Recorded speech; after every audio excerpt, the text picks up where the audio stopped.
It is very sad to say that infertility today is experiencing every 6 women, every 6 men. Why? The question is why? Why infertility is a problem of the young generation of people? Why they cannot conceive? Well, the reason behind infertility is the wisdom of our body. Our body, when it's sick, is taken away first. Sometimes it takes away the hair. Sometimes it takes the ability of procreation. Where we should look upon the causes of infertility?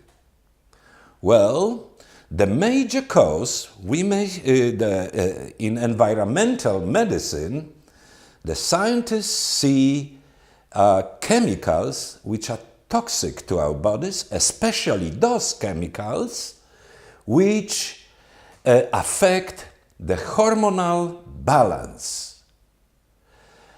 Talking about those substances, first of all, we must mention pesticides and almost all derivatives of oil.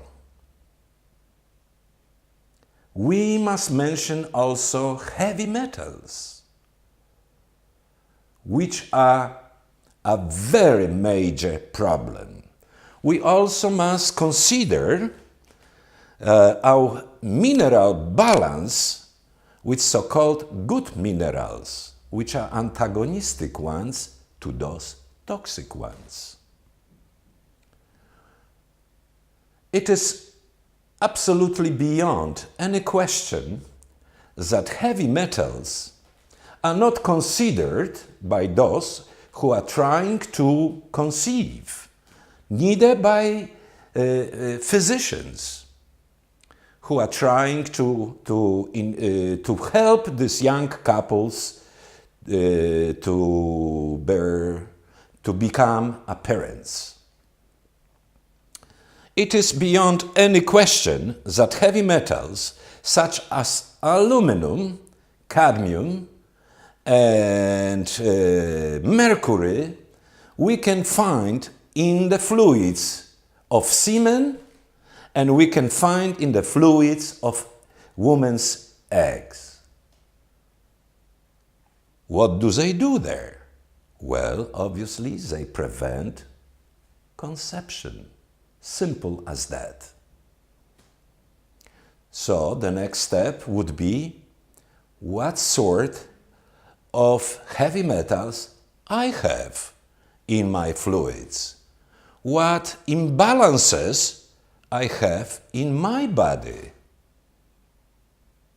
It is of immense importance to check this out, and the next logical step would be to remove those who are harmful and bring the balance to those who are necessary to become, for example, in the case of women, pregnant.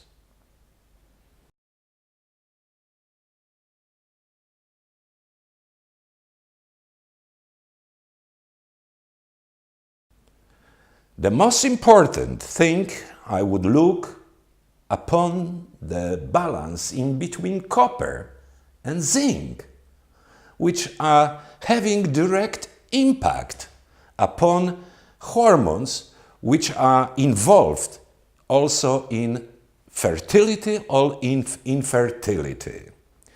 For example, if copper is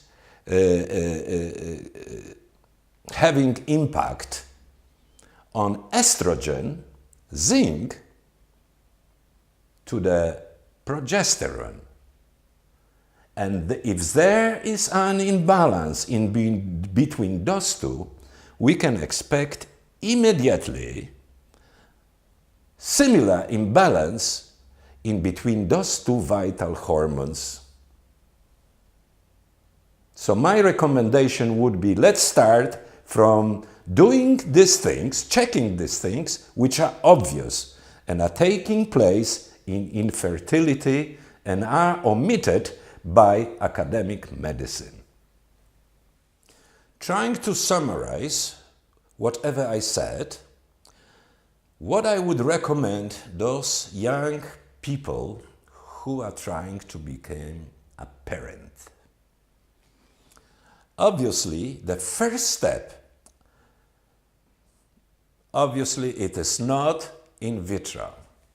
Let's go first to check all the minerals, the catalyzers of hormonal imbalances. What do we have? This is the first step to find out what's going on inside my body. Why my body refuses me to become infertile. This is the first step, and my recommendation to every couple who experiences infertility for some reason, mentioned before, I would recommend again the analysis, hair analysis I mean, and that would be the first step in the right direction.